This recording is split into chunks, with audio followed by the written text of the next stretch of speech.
Well, I want to be mindful of everyone's schedules, so I think we're going to go ahead and get started with this meeting. I appreciate everyone being here. I know everyone is very busy in Monroe County government, but this is a meeting of the Personnel Administration Committee of the Monroe County Council for Tuesday, November 2nd, 2021. I'm going to call this meeting to order. To get us started, I just want to note we have a total of 7 agenda items today, about 4 of substance with material. And so I want to be mindful of time and get us right into this so that we can get started.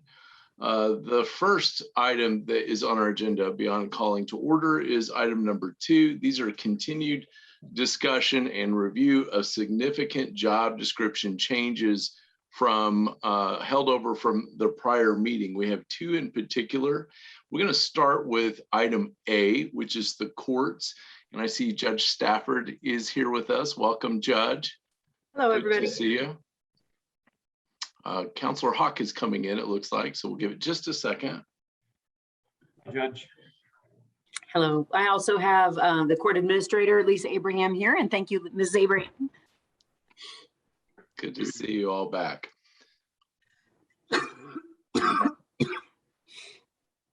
Give us just 1 second here. No. Can't get the, oh, I know why, because I had the camera turned off. Sorry. I think I did. Keep going, I can hear you. All right. Now,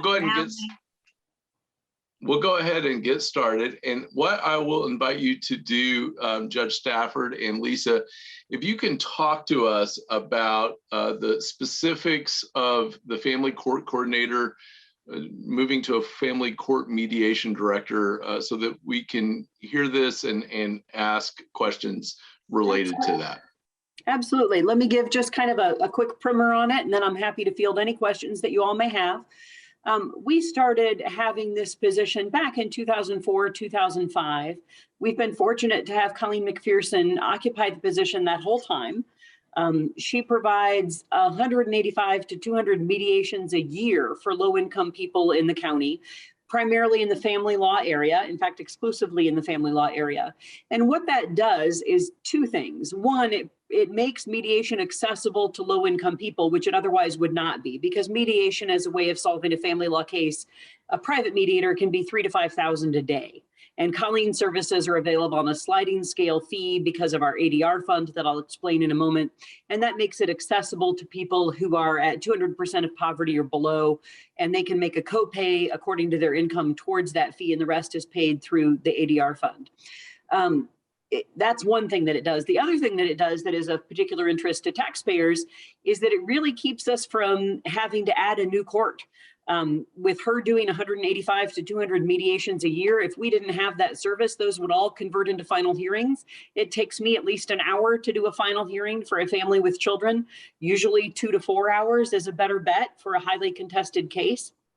And if she did not have her services, I can tell you, I think we'd have to be back here to ask for 3 more court reporters and room for another judge. And to me, that's a great cost savings when we can have those cases resolved peacefully through the parties and save the taxpayers the cost of another court. I think that's a win for everybody, the parties, the litigants, the court system, and the taxpayers. So I think that's a great scenario. The change from the family court coordinator to the family court mediation director is really in recognition of what she's been doing for many, many years. This position has always been filled by an attorney. I don't know of any position anywhere in the state that's been filled by a non-attorney. I know of some mediators who are non-attorneys, but frankly, they aren't usually as good at knowing the legal issues that are involved. We have some really good people out there who do a lot of cases that way, and we usually involve them as guardians ad litem at a reduced rate. We're fortunate to have them. But Colleen's job has long been not just doing the mediations herself, but coordinating them among other people in the community if she has a conflict or if she's too full at that time to fit in another mediation. And we were fortunate to be able to amend our ADR fund plan over the summer through the Board of Judges to also provide for some parent coordination services and some co-parenting counseling services. She does not provide those herself. She's not a trained therapist, but she helps coordinate with local therapists and can help coordinate those services to families in need. Those are typically very high conflict families, sometimes with domestic violence or other safety issues involved, where we really want to preserve a relationship for both parents with the children, but where we really need some outside help to do that. And those services have typically been beyond the affordability for many low-income or middle-income families. And with the revision to our ADR fund plan, which you all may be familiar with, we're now able to offer those, and she helps coordinate those. So she's really in charge of providing all alternative services to families. So we're really lucky to be able to have that.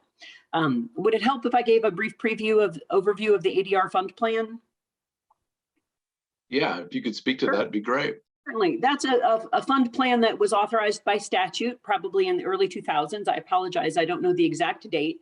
And it permits local courts to add a filing fee. And we have a local filing fee of $20 added on for family law cases in Monroe County that we've had again since 2004, 2005. And that money goes into our ADR fund. And that fund goes to helping provide mediation services, co-parenting counseling services, and parent coordination services when Colleen cannot herself provide those services to people. And so that's what she manages and helps distribute. And so we're really happy to be able to offer those services to people. Thank you very much. Lisa, I don't know, did you have anything you wanted to add to Judge Stafford's comments? No, I think she's covered everything wonderfully. Okay, thank you. I'm going to open this up now to questions from Pac members as they might have about this item on our agenda. Absolutely. Counselor Spoonmore. Yes, thank you. And I want to ask this first question for staff, council staff or our council attorney, just as a refresher and a reminder kind of how we got here. So what was the criteria used when kind of looking at these job descriptions to get them on this list that we have labeled as significant job description changes? Could we just have a quick overview of that again? Yeah, I can address that. So if there was a significant change in educational requirements or something that bumped up the classification, we have put those under your nose to look at to make sure that you take a look and make a conscious decision, because, you know, as the statute says, the council has to describe the positions, and then determine the classification. And so the decision point is, you know, for this position is, do you want, when you adopt the job description, do you want to adopt the old one that we had, or do you want to accept the new one, knowing that the new one has a significant change in educational requirement that would change the classification? Yeah. So we wanted to make sure that this didn't just, you know, go unnoticed, and you had a, because, you know, the obviously it's got a, you know, financial price tag with it if you accept the new one. And so the council has to decide with probably a PAC recommendation, is that something we can afford? Is that where we want to put those extra dollars, or do we need to stay with the old job description, which Judge Stafford has said we've had in place since 2005. It's my understanding as well, just to point out that when I looked at the ADR rule number 2, I don't believe that this is legally required to have a JD. I think under the rule, it's civil mediators have to have a JD, but domestic mediators or family law mediators can be a lawyer, or they can have a bachelor's degree with the mediation certificate. Absolutely. I would, if I can briefly respond, I'd be happy to. Please. Ms. Rice is absolutely correct. I teach mediation at the law school as an adjunct and have for 10 or 12 years. I'm a domestic relations mediator myself, although of course I can no longer mediate now that I'm a judge. I've been a mediator for about 16 years. there are mediators who are not attorneys. There are no more of them in Monroe County that I'm aware of. We used to have one, Dr. Larry Barnhill, who was a psychologist, but I'm not aware of any case that anyone actually ever sent him for family law mediation. Typically in the state, most people who mediate family law cases are attorneys. And by most, I mean 99% plus. This position, I think, really requires an attorney because of the level of independence that this person has to operate under. Clearly, people can operate independently who aren't attorneys. I don't mean that. But because this person has to operate independently as a mediator without a lawyer to talk to, typically, this person has to know the law, this person has to know the rules, this person has to know the ethical situations, because they have to hold up the code of judicial conduct, the rules of professional conduct, the ADR rules, the trial law rules, and all the family law statutes and cases. And so that makes it a very difficult position to balance for someone who doesn't have that legal education. I really think that this position does require a law degree for the degree of independence that this person has to function in. And that's why I strongly advocated for us to switch this position to showing that it does require a law degree. The current holder of the position does have a law degree. She's had it the whole time she's been there. And I don't know of anyone similar across the state who holds this kind of a position without having a law degree. I know that the person who did the mediation for the ADR fund for many years in Lawrence County, Pat McSoley, was a lawyer. I know that Tim Sled, who did it for a while in Lawrence County, and I believe Brown County, is a lawyer. So I know that that's very common around, especially our area of the state. Thank you. And one more quick question. So Ms. Rice, was this the only position in that whole, in the whole WIS study that had this type of educational requirement change that we're aware of? Yeah, I believe so. And Kim is on the call. She can jump in if she's listening. I mean, that's consistent with what I thought was true as well. My concern is that it's almost like if you look at the two job descriptions, maybe I'm just looking at this completely the wrong way, but the original job description that we have versus this new one, it's almost like a completely new position with a lot of the changes that have been incorporated into it. And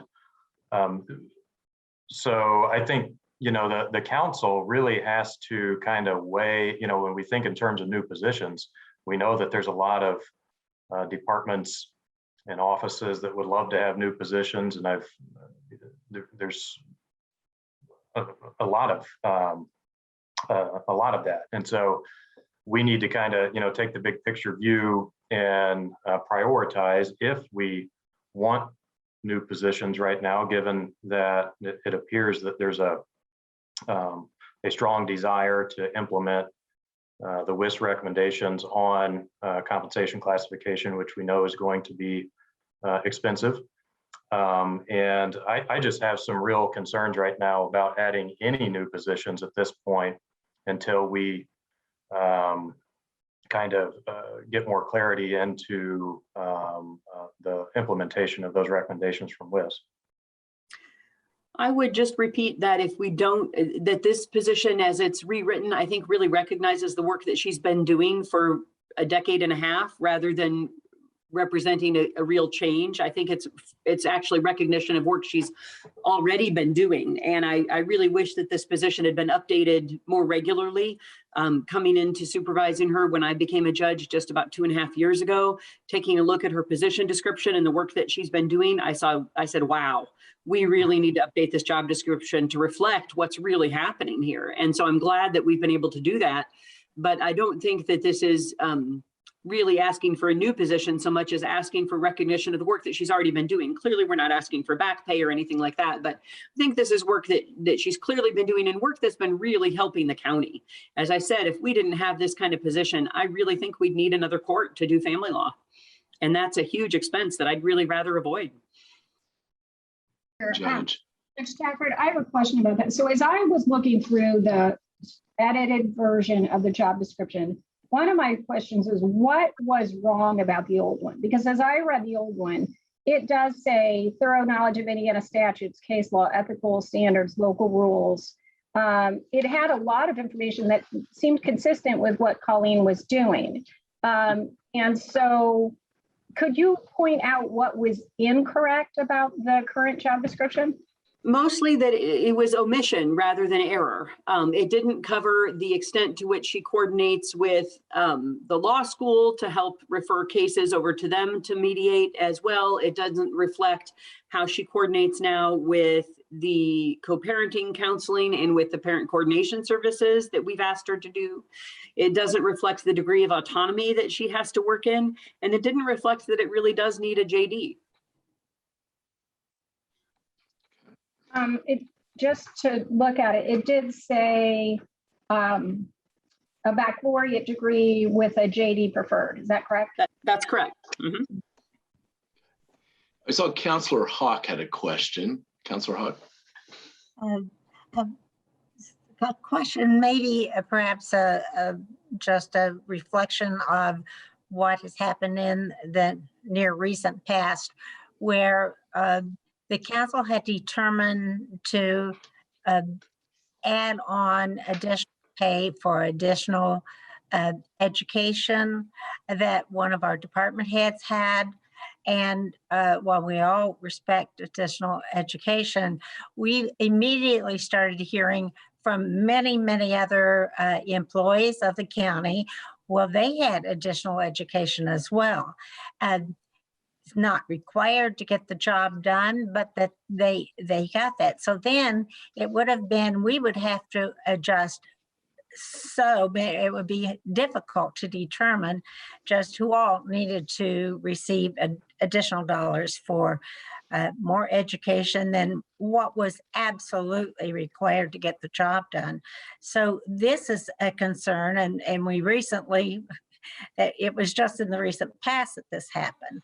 So I do have that concern. And I also have a concern that if a department head just changes requirements without going through this whole ordeal with PAC, I know that's an ordeal, but that's also a concern. So in an effort to try to be fair across the board, we have to look at all those things as well. And just an additional comment about being forced to do another court. Remember, we don't just put in place another court. It doesn't just happen. The state has to approve it. I understand. And so I really think at this point in time, state would be very reluctant to allow Monroe County government to have an additional court. So just. Yeah. No, absolutely, you're correct. The state legislature approves additional courts, and I know that they've been exercising some restraint on that factor. But I don't want to speak for the Board of Judges. I'm here just as myself, as the supervisor of the position that Colleen McPherson holds as the Family Court Mediation Director. And I think we're doing okay for now in our number of courts. So I'm not here making that request and asking us to take that to the state. But I will say, I think it's very significant that Colleen has helped us keep a lid on that expansion, because that does have a huge impact on the county budget. And taking family law cases through mediation, you know, all civil cases, as I'm sure you know, get resolved in one of three ways. They get negotiated, they get mediated, or they get litigated.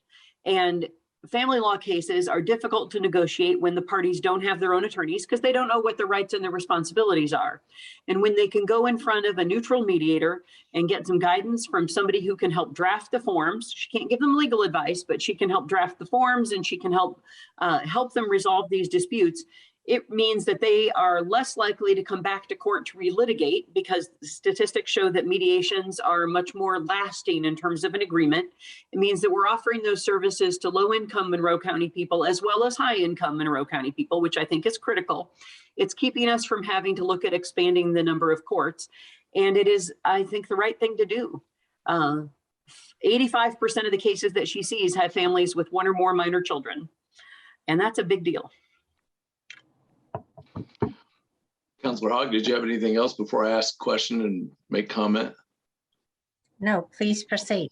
Okay, thank you. One item of note, Judge, is that this PAC it can be a bit of an ordeal for everybody. And one of the things about the ordeal is that it's a public ordeal and a public process.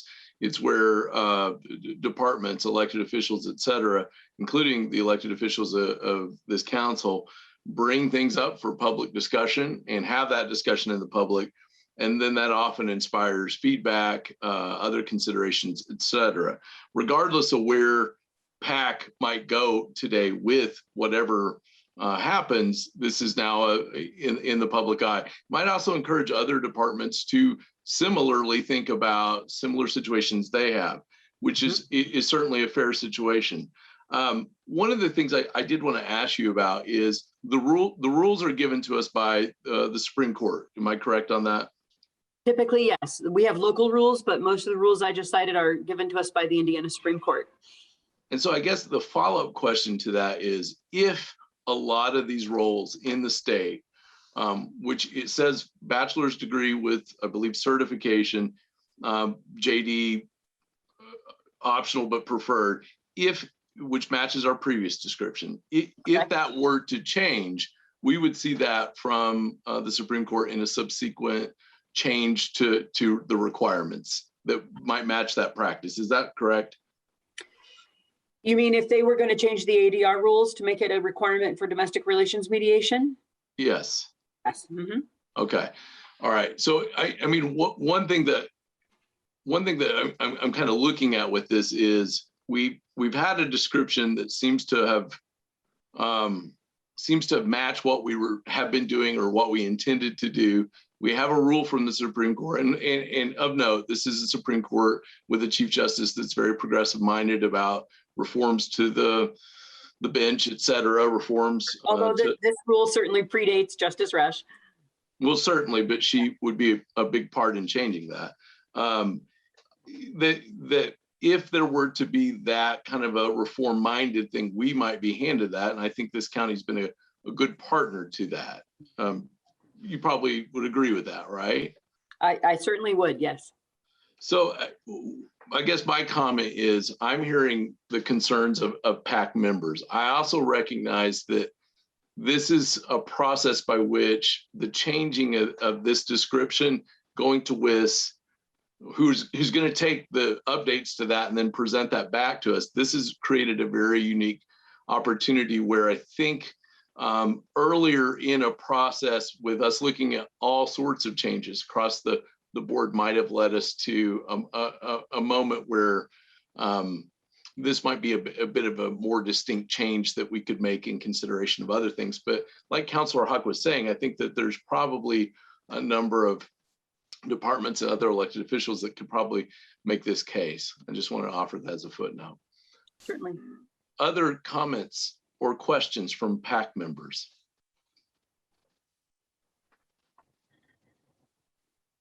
One thing I'd ask Ms. Rice, can you remind us our process on this? This is very unique. We don't normally have these for these positions. What do we do here? You have a few options. You can say we've discussed it and we're going to pass it on to the council for a vote to decide whether to adopt the new job description or to stay with it. You can make a recommendation one way or the other to the council. So I think at some point the council has to formalize the job descriptions. And again, I think your decision point is to say, does the old one cover those points? Does it cover us? Does it adequately describe the job? Or has something changed that's going to require us to adopt this increased educational requirement, and change job description? So I think that you guys are going to have to decide whether you want to make a recommendation to the council or not, or if you're just going to pass it along for them to consider sort of, on bank, all of you guys. Okay. Thank you very much. And then if it does not get a favorable recommendation from PAC today, what would be the recourse that Judge Stafford would have at that point? Kind of, re-engage the PAC process?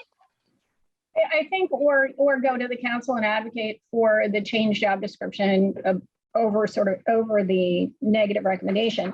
I will say, just factually, as I read through, and I bring this up so we can talk about it right now, as I read through the old job description, it does address those points about working with the law school, having autonomy, and that we prefer a JD. It does say, just reading from the old job description, it says works with judges, government officials, and community organizations to facilitate the development, referral, and delivery of appropriate services for families who have been selected as family court participants. It specifically mentions collaborates with Indiana University School of Law faculty in providing law student mediators to work in the family court project, supervisors and mentors law students working on site. It goes on in that paragraph about that. It does say thorough knowledge of statutes, case law, ethical standards, ability to effectively communicate orally and in writing with other county departments, with School of Family Law Mediation Clinic, Department of Child Services, et cetera. And then it has the ability to work alone with minimum supervision and with others in a team environment, under pressure, et cetera. So I guess I say that because I want the PAC members to know, I think, just as an attorney, I'm not advocating one way or another. I think the old job description that we've been operating from since 2005 adequately covers us legally. I don't think we have a job description that is inaccurate. Now, is it better? Is the one that the judge wrote better? Maybe that's for you guys to decide. But I do think from just as your attorney, I don't think the old job description is inaccurate. I think it legally covers the bases. Could just address the educational requirement briefly. All right. Certainly, to be a domestic relations mediator, to be a registered domestic relations mediator in the state of Indiana, a JD is not required. But I want to separate what's required merely to be a domestic relations mediator for what's required for this position. Most mediators do not operate with this level of independence and with this level of authority. And I really think that this position does require a JD. The person who's held this position for almost 20 years has a JD. I have to say, as someone who teaches mediation at the law school, that I cannot imagine someone who is not an attorney being able to do this position. And I have great respect for non-attorneys in the legal field. We have CASAs that I've worked with who do a great job. We have guardians ad litem I've worked with who do a great job. But those are very different functions than operating as someone who is coordinating this level of effort among this number of people. She's got 185 mediations a year. That's double that. So, almost 400 people a year are going through and seeing her to resolve their mediations. That's just a huge level of autonomy that most mediators don't have. Thank you very much. Any wishes, intent, mind of the PAC members here on how we want to move forward? Well, I think council is expecting PAC to pass along some recommendations here, one way or the other. I don't feel comfortable knowing what I know right now at this point. I don't feel comfortable advancing it to council with a favorable recommendation that we adopt the new job description. I would like to collect a lot more information on, I appreciate everything that Judge Stafford has presented here in terms of what other counties are doing. But I think maybe our staff may need to collect some of this information for us and data so that we can make a more informed decision on it before just kind of, doing that off the cuff here. So. And if there's more information that would be helpful, let me know and I'm happy to gather some as well. Okay. So I'm not prepared right now to advance it, but I would, if others are, certainly would be happy to listen to that. Thank you very much.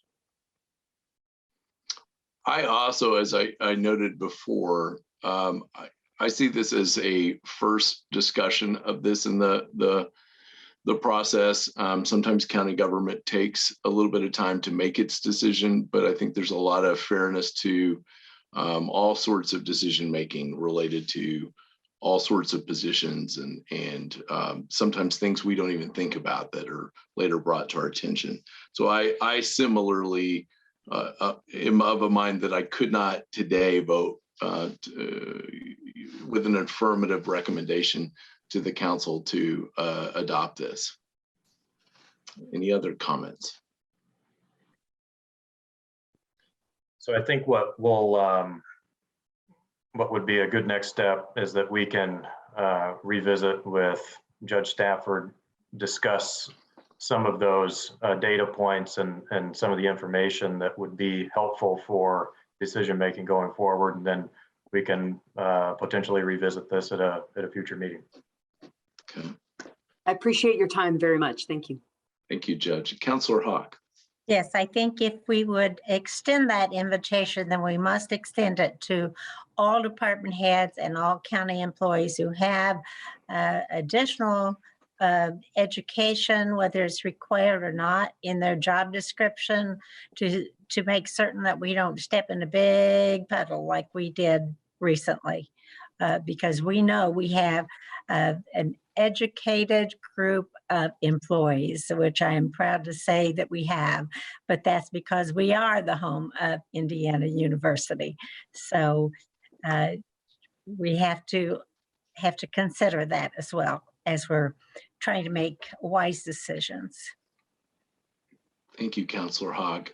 Question for Ms. Rice. If we do not do anything at this point, the existing job description stays until further action. Is that correct? Yeah, that's correct. None of the job descriptions that WIS has recommended have been updated. So we're all operating under the existing ones at this point. Okay. All right. So with that, I think I'm gonna, sensing no other comments, I'm gonna move us on then. Thank you, Judge Stafford and Lisa, for being with us. We'll keep working on this. I'm gonna move us to letter B, an item from the jail correctional center liaison correctional officer. I saw Commander Crow. Hey, Commander, you are welcome to talk about the changes to this position and help us to understand a little more about this particular item. Thank you. Please excuse me. I have a cold right now, so I'm from. A little history about this position. The council granted us 5 new positions a few years back. And one thing that the sheriff wanted at that time was for a liaison position, someone who could communicate with the public, someone that could communicate with friends, family of the inmates, with the inmates, with other people coming in, vendors, program providers, things like that. So we created this position with that in mind. So we wanted this person to have experience as a correctional officer, simply because everything that we would be dealing with or that person would be dealing with were things that a normal correctional officer would deal with. And one of the reasons the sheriff wanted this position was most of the complaints that he received was due to us being busy. You know, the construction design of this building wasn't very favorable for having the control room and the booking area, 2 of the busiest places in the jail, also being the place where we would deal with public. So he wanted someone that could be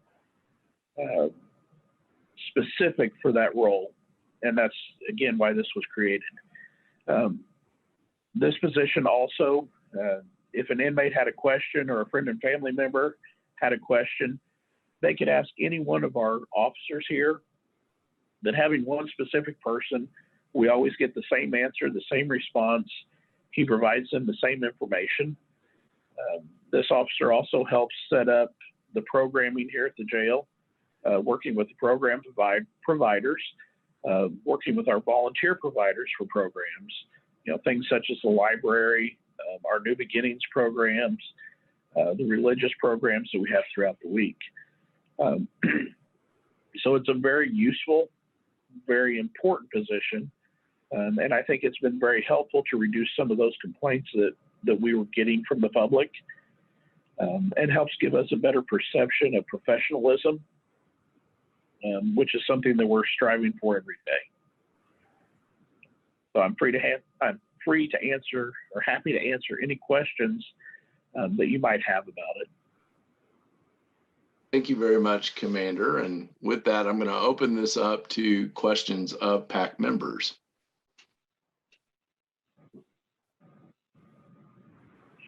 And let me start this. Can staff talk about, maybe even Ms. Rice, what is the significance of this item? I know in the last one we talked, there's obviously some significant changes. What is the significance around this position's change? It's a new position. And this was, Sam, correct me if I'm wrong, you discussed this last year though and had it budgeted for your 2022 budget.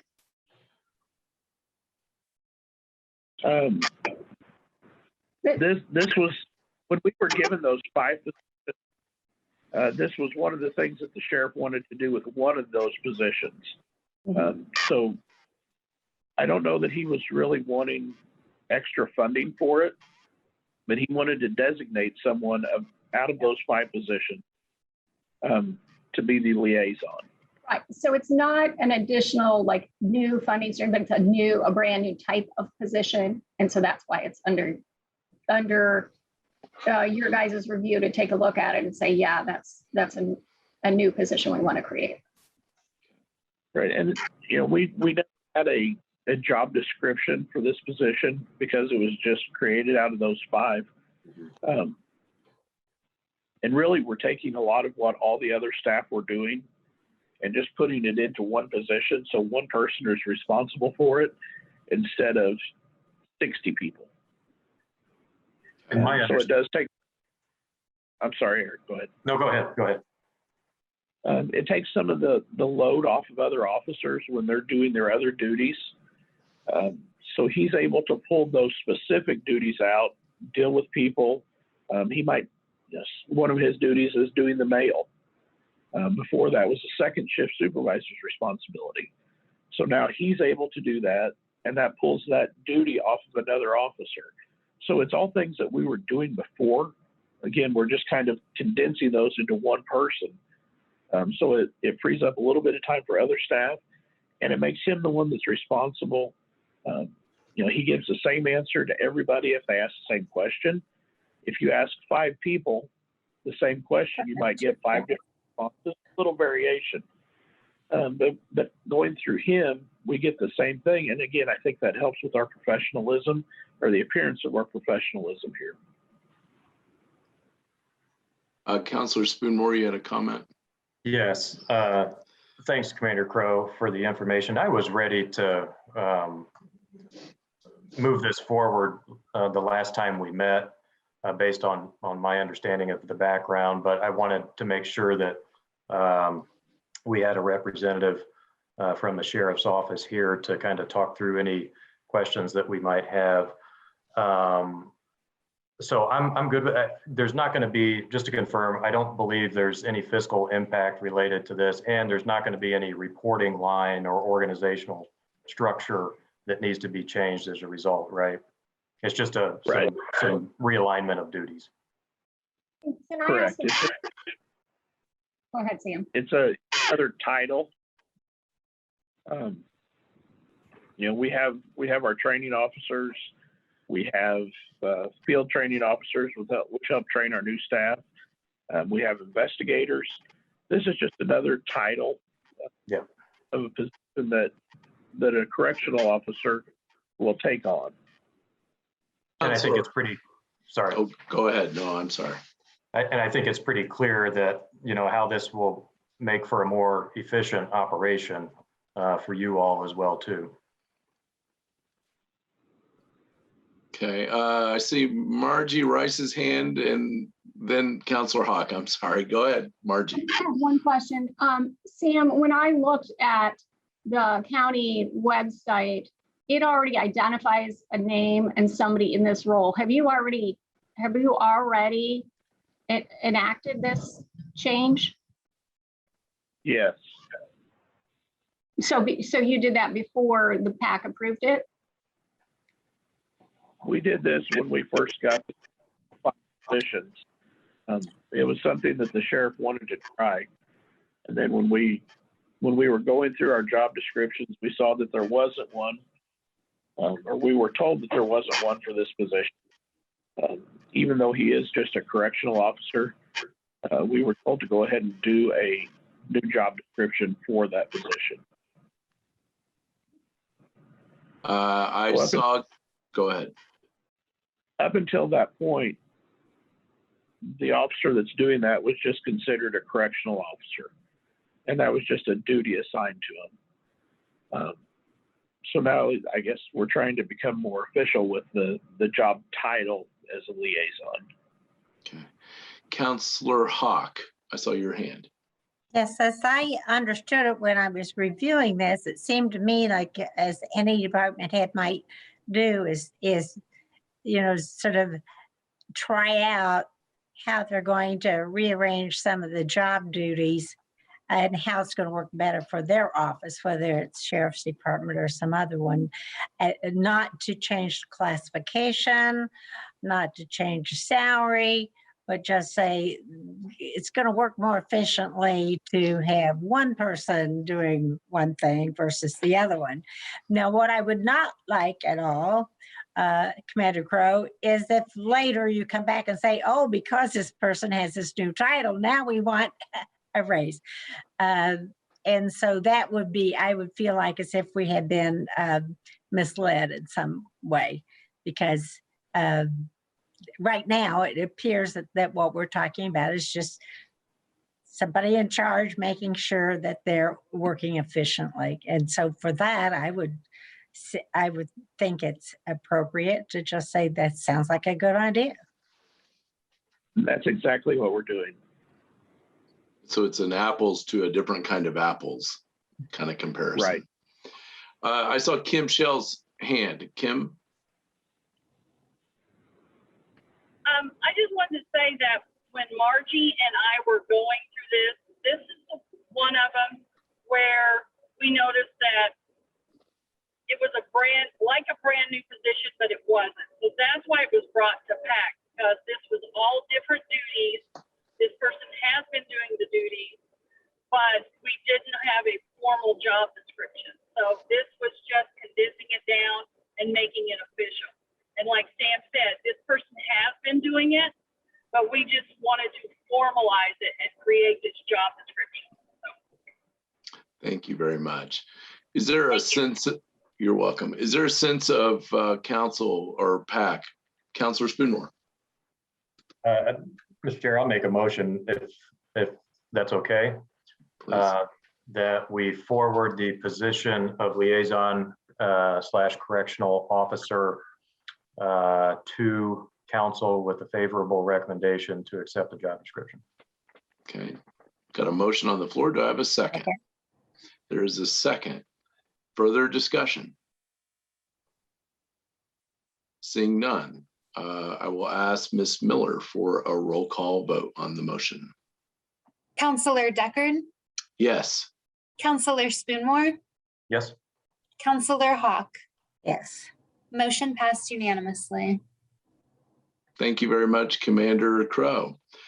I'm going to move on now to item number 3. This is a request from the Probation Office and Community Corrections. I see Ms. Brady's here and Ms. Strite as well. And I'll invite you to tell us about this request. I will note for the agenda, we're no longer in continued discussion of significant job description changes. We're just on to item number 3.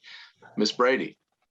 Thank you. I'm Linda Brady, Chief Probation Officer for the Monroe Circuit Court. We're before you with this request because we had the good fortune for the Indiana Department of Correction to increase our community corrections grant for 2022 at about $172,000, an increase from what we received the year before for this year. So it was very hard for me to believe that we got that increase. So I've had Becca Strite, our Community Corrections Director and Deputy Chief Probation Officer, check with the DOC to make sure it wasn't a mistake. And they've assured her it is not a mistake. Their intent is to give us $172,000 more in our Community Corrections grant. So part of that, we had to submit a new budget to the Department of Correction with what are you going to do with the $172,000?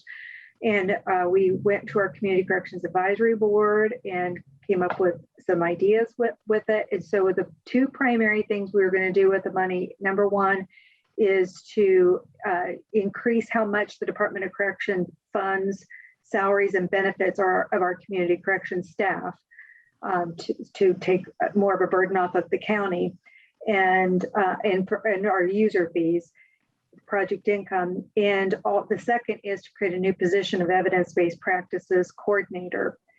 This is a position that we actually got funded a few years ago by the Department of Correction in a different way. We asked for a full-time evidence-based practices supervisor, and we got that position funded for, it's called Continuous Quality Improvement, or CQI supervisor. And that was great to get that. But right after we got that position, we all of a sudden had to start a pretrial services program, which we didn't have any staff at the time to do a pretrial services program. So what we ended up doing was asking the Department of Correction if the CQI supervisor could become the pretrial services program director. And that's what she is. So Chelsea Walter, Becca had the position first, but that position is the CQI supervisor / pretrial services program director. So because pretrial takes up Chelsea's almost her full time, taking care of the pretrial program, we needed an additional position to be able to work on training our staff, coaching our probation officers in evidence-based practices, effective practices in community supervision, or EPICS. You've heard us talk about that before, and continue to have an on-staff trainer for a lot of the different evidence-based practices. And so Becca's here to answer any specific questions, but about the new position. But I took the job description that WIS had written for probation officer. So they wrote a generic probation officer job description. And so I used that and then just added the specific duties for this coordinator position. And much like we did with JDAI with our juvenile probation officer. So for example, we had a base juvenile probation officer job description that WIS created, and then just added for our JDAI coordinator the specific duties that are assigned to a coordinator. So that's basically what I did in terms of the job description. And then Becca's here to answer any specific questions about what the position would do. But we have the funding for the position starting January 1st, and we're coming before you, Becca is coming before you next week at the regular county council meeting to establish the 2022 grant budget. So any questions? Thank you very much, Ms. Brady. And I just wanted to ask one initial clarifying question. This is a job description for which grant funding will fully fund this. No cost to the Monroe County taxpayers other than their good intentions. All right. Becca, as far, right, nothing from the taxes. I'm not sure if we've split some of that with many, as you know, of our community corrections positions are funded partially by the grant and partially from our project income community corrections user fees. And Becca, you may remember better. That applies to this position as well. So a split between. Do we know what the split is? Becca does. She's nodding her head. One moment. And then the other question I had is concerning the kind of the longer term sustainability of the grant and what that would look like. That's a good question. I actually, all of our, as you know, so many of our positions in the department are funded by either grants or user fees. So for many, many years, all new employees who are hired by this department as part of their onboarding are sign an agreement that they understand the department's funded by various sources, and that should we lose funding from any of those sources, that seniority would take precedence. Got it. And okay. I'm happy to say that it's been, I think, probably 30 years since we actually lost a grant funded position and had to absorb those positions into the department. And we were able to do that through attrition. But that's something everybody knows when they're hired, that grant funding is I mean, it's grant funding. So we don't know, the DOC doesn't, they only do the grants 1 year at a time. So they don't make a promise, hey, this is forever. But they've never cut us before, and they certainly have never increased our grant to this degree, just in a surprising manner. But yeah. No, and thank you, Ms. Brady. That sufficiently answers my question. That's really helpful to know. Counselor Hawk. Yes. In the past, many times the grants, it was presented to us, well, this is only for a new position. You can't use it to try to help out some of your other positions, which we know we're losing a lot of revenue on the fee that we had counted on so many times for these different positions. We know that those numbers are coming down. We have to figure out what to do about that. So is there a way, and I know this is a financial question, but it's also about whether or not we want to assist in providing a new position. Could we use these dollars that you're speaking of to assist on those funds that are being reduced, lack of or to quit charging as much in fees? Could we use it for that and not create a new position? Actually, we are. That's, as I explained, the Community Corrections Advisory Board put 2 priorities on this new money. Now, the number 1 priority was to relieve the burden on project income in terms of the user fee. So we're increasing the amount that's coming out of the grant for the salaries and benefits for community corrections staff. So we are doing that. We can't just do it for any other fund. It has to be community corrections because that's what the DOC, right. So we are doing exactly what you're asking. That is a piece of what we're doing. Okay, so but priority wise, the Community Corrections Advisory Board decided to do both, to fund this evidence-based practices coordinator and to also reduce the burden on community corrections user fees or project income. So we're doing both. Right. That's right. In reviewing our budgets and so forth and our salaries, we see how much that county general is assisting with community corrections and probation and so forth.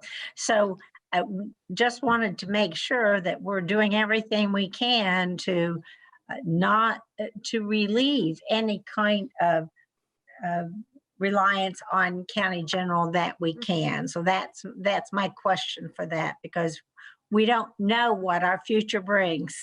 And I think you're aware of that. As right. All you have to do is just follow along and see what we might be facing. Absolutely. Soon. Well, one thing I was just, in fact, in a meeting this morning with, you may know that Monroe County is part of the Reducing Revocations Challenge, which is funded by the Arnold Ventures Foundation. We were part of phase 1, one of 10 jurisdictions in the United States to get that funding to study our revocations. And we were the smallest jurisdiction of the 10. We were also recently chosen to be part of phase 2, and there's only 5 jurisdictions in the United States that were chosen. They were part of the phase 1, and we're definitely the smallest jurisdiction in that. And part of what we're going to be doing is studying what we're doing in terms of the evidence-based practices and the implementation of the ethics, the communication skills of probation officers are using.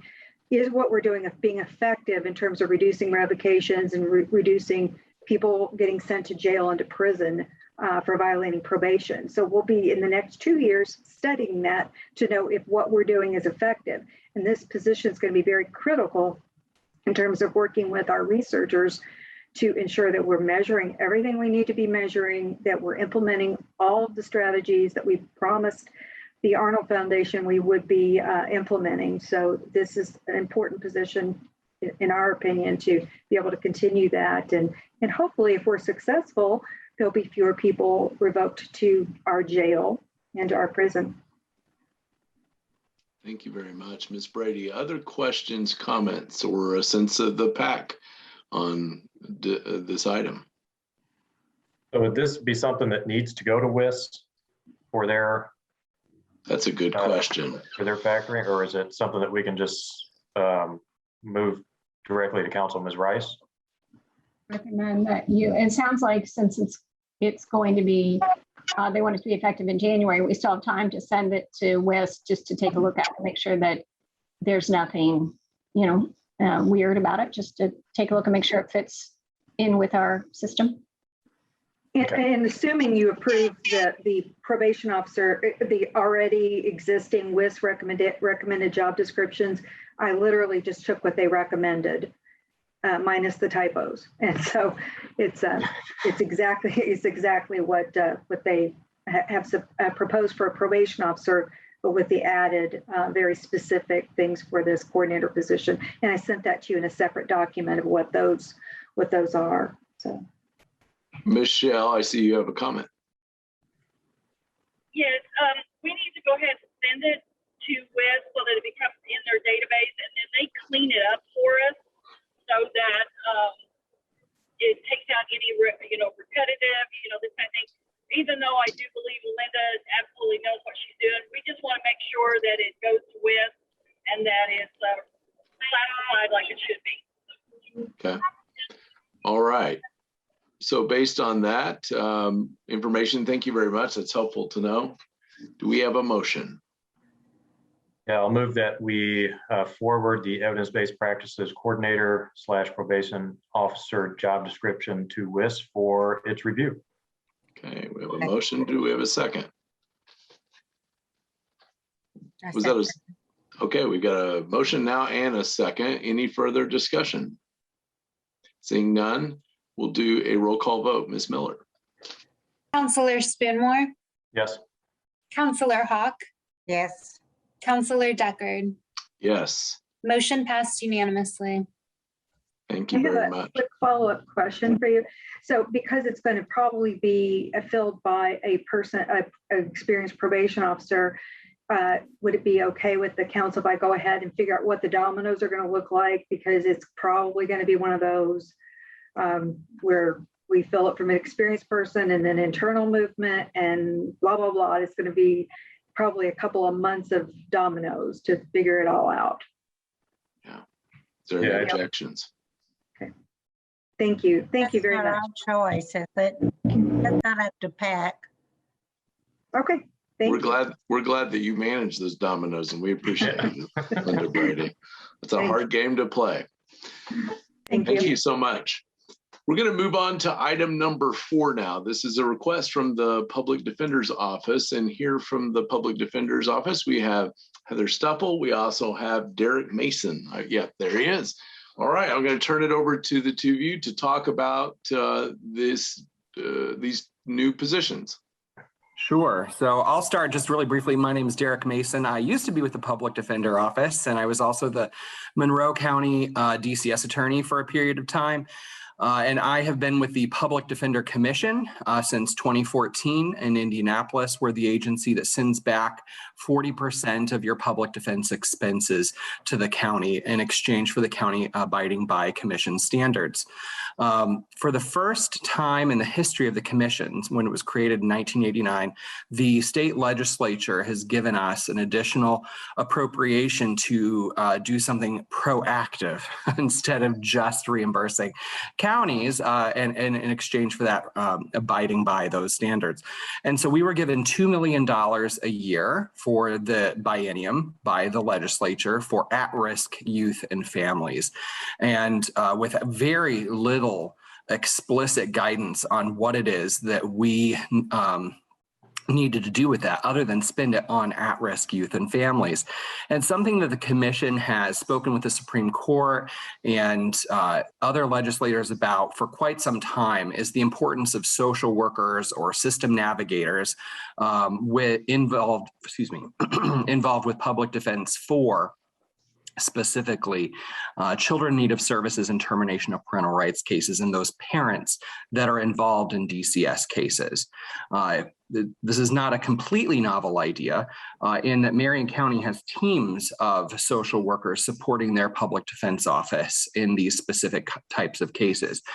But what we are trying to do, and acknowledging there's a huge shortage of social workers in the state of Indiana, is to implement what we're calling system navigators in some pilot counties in order to pair that with a comprehensive data measures set so that we can actually confirm whether or not system navigators, and I'll describe what that means in a moment, system navigators paired with public defenders on these cases actually results in what has been shown in other jurisdictions, but not ever studied in Indiana, whether or not we can actually result in children being placed out of their home for longer periods of time, whether or not we can get them returned home sooner, whether we can prevent removal on in-home CHINS cases, whether we can prevent the removal into foster care, whether or not we can shorten the length of those cases and get these family members out of intensive services as soon as they're able to do so and back into being able to work and be fully functional members of society.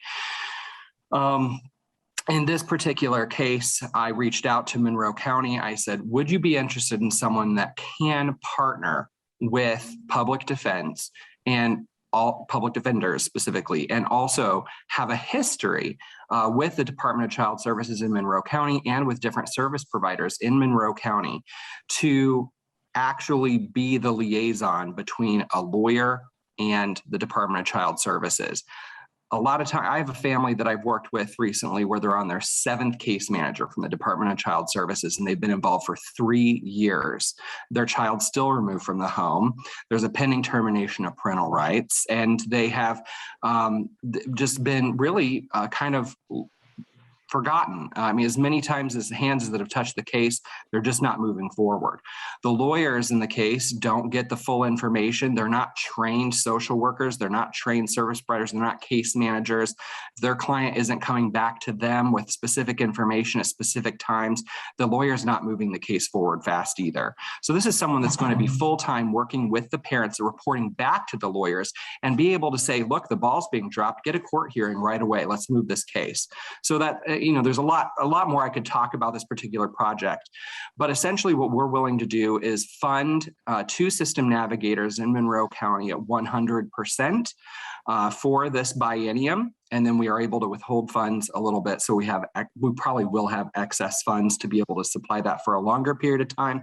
Our goal with the legislature is to be able to show that these particular outcomes from the data that we're collecting is showing great return, and ask to keep that additional $2 million per year that we're receiving going forward.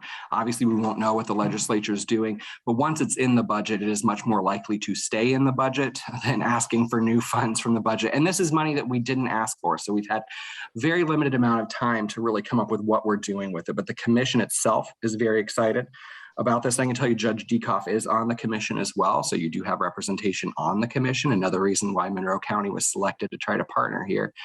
But again, we would fund it at 100% for potentially the full biennium. The sooner we could start, we have the funds now, the sooner we can get that going. And then we would also fund any additional costs associated with that. So technology fees, any fees at all that you could think of, complete 100% funding.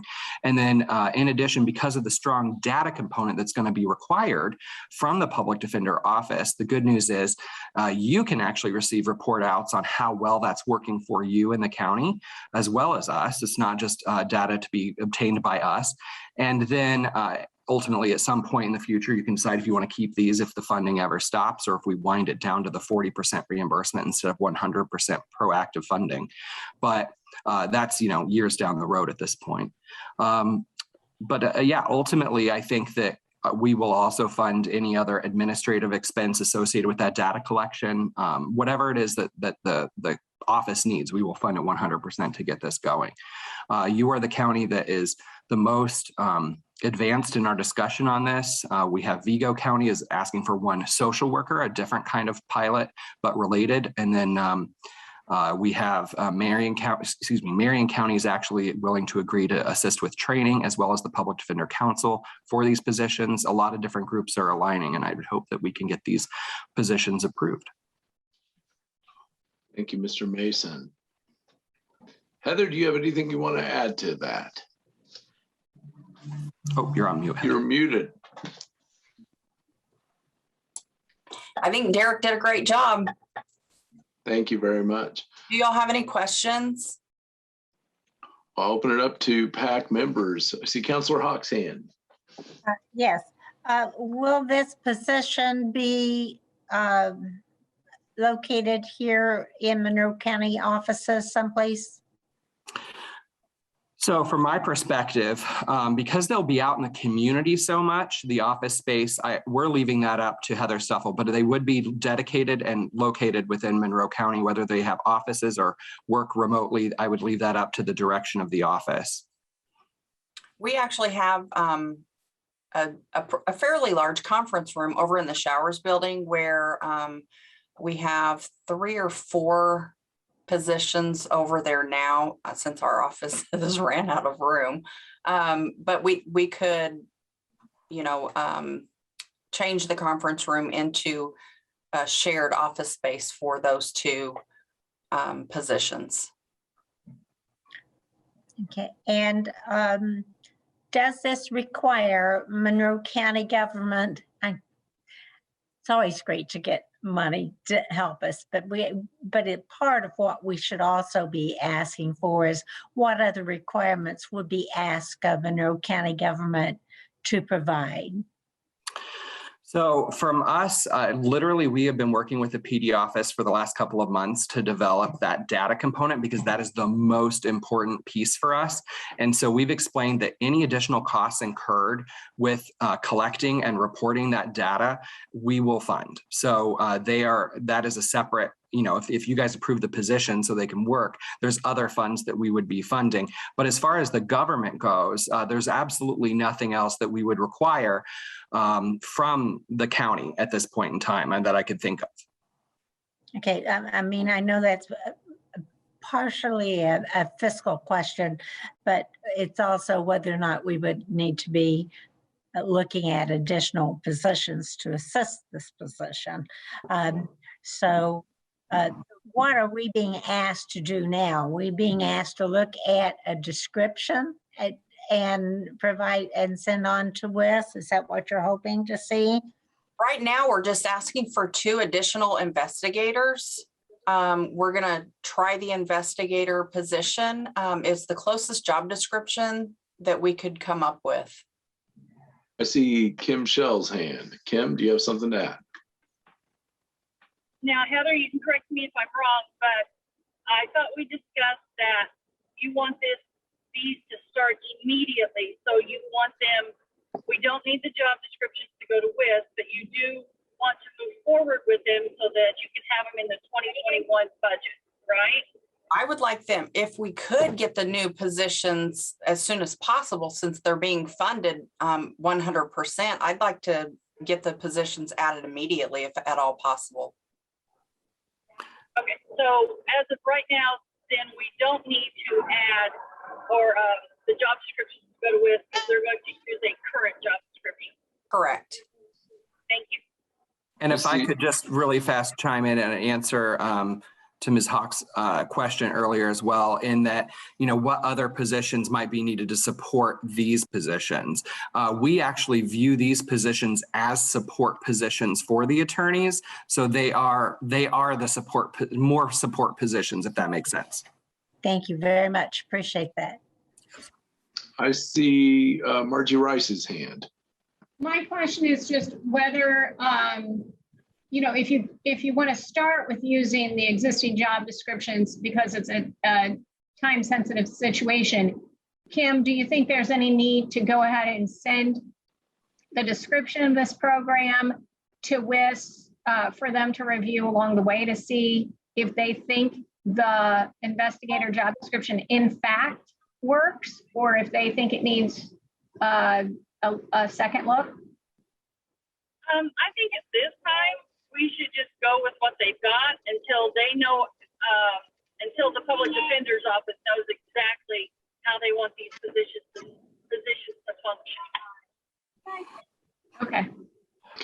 If I could add to that too, I think that's a great point because these are new. This public defender office has never had this kind of system, and no one has a system navigator like this. They've hired, there are, like I say, counties that have hired social workers, but this is, it'll take a little bit of time for the PD office to really figure out how to best use these positions. And that's why we're aligning with Marion County and the Public Defender Council and the attorneys in this office to help develop best practices with these positions. Thank you very much. Margie, did I see your hand still, or is that? Oh, that's just me. I'll take it now. Sorry. All right, Councilor Spoonmore. Yeah, I want to thank Mr. Mason for being here today. I think this is very exciting. I'm particularly enthused about the data component with this because we're currently undertaking a massive review of criminal justice issues here locally. Data is a really big part of that. And so you're saying that we'll be able to access this essentially on demand through on an ongoing basis throughout the program? I don't know that it'll be on demand because, well, let me just describe it a little bit more. So it is, Chin's cases last so long, right? They're not typically three, I mean, they're a year down the road. And so what we're doing is, just so you know, is we're actually implementing a control group and a participating group so that we can compare outcomes. So the existing system as it exists now, and then those attorneys that'll be partnered with and trained to use these system navigators, right? So we can actually compare within Monroe County whether or not it makes a difference to have these support positions. And so it will take so much time to collect all of that information. It won't really necessarily be live, but we have a PhD statistician who lives in Bloomington on staff, and he is working to collect all of this data and report it out to you and answer questions. And if somebody has questions, we have him, like I say, full-time on staff to answer any questions anybody would ever have about it. Oh, this is great. Well, thank you again. I think that, we need to do whatever we can to get this over to council as quickly as possible so that we can see some progress here with these positions. I see Councilor Hawk's hand. Yes, I know in this Chin's cases, many times you're dealing with several different children. So it's not just one package. And with those several different children, you have more different parenting involved, or grandparents, or whoever is in charge. And so I think this additional data and someone to try to help figure out how it's going to work through the system is essential for these young people who might very well feel like they've been shuffled from one case to another and nobody cares. I mean, they really think nobody cares what happens to them. And indeed, by the time something really gets done, they've gone on 2, 3, 4 years in school and they don't know where they belong. And so something has to happen. And I hope this is the right step that we can make a difference. If this is successful, we hope to roll this out in more and more counties and eventually make it a statewide program. Great.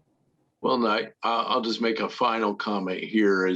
When I first heard about this, I was pretty enticed because this is money coming into our community to help our children. And then in turn, that data helps you do your job.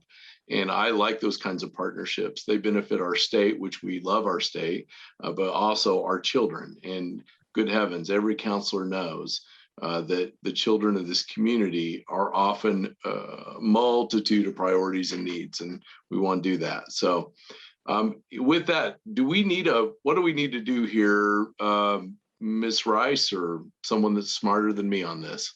I think a motion to approve the creation of these two positions, I guess make a recommendation to forward it to the council with that positive recommendation. Okay, do we have a motion? I'll move to approve a positive recommendation on the 2 investigator positions and to get those on the council agenda ASAP. ASAP, yes. Quick. We've got a motion and I'll take that as a second. Any further discussion? Seeing none, we'll do a roll call vote. Counselor Deckard? Yes. Counselor Hawk? Yes. Counselor Spoonmore? Yes. Motion passed unanimously. Thank you all so much. Thank you. Thank you. Very Thank you, Heather. Very Thank you, Mr. exciting. Mason. All right, that is going to take us. We did a lot of good work today, more yet to come, but let me just jump back to my agenda. I lost my place. Are we on minutes now? Oh heavens, controversial minutes as always. I have reviewed the minutes. Everything looked great to me, but any objections or thoughts on minutes? If not, I think under council practice, they just stand, right? Mhm. All right, we'll let those stand. Any further comments from members of PAC? I actually see a comment from Linda Brady. Thank you. I thought of something right after I got off camera. Marty, you brought up about the community corrections grant dollars relieving county general. I forgot to mention that that's called supplanting and that cannot happen. So we can never use grant dollars to supplant local funds in terms of tax-based dollars because that's supplanting, but we can use it to relieve the burden on project income. So I just wanted to, I forgot to say that. Thank you, because I just remembered you telling us that for so long. So I thought this was unusual. Yes. And so, okay, thank you. Right, we can for project income, but not for tax-based Thank dollars. So I apologize that I didn't think of it when I was off Thank camera. you. Thank you. Thank you. I thought there was something new or I'd misunderstood all those It years. was my fault for not mentioning. Thank you. Appreciate it. Thanks, Ms. Brady. Thank you. Any other comments? If not, I'll make one additional comment. I know that we had a little bit we worked through and I appreciate it. We're 118, a little bit over the normal, but good work and more work to come. With that, seeing nothing else, no other business for us, I'll go ahead and adjourn this meeting of PAC. Thanks, everybody. Bye.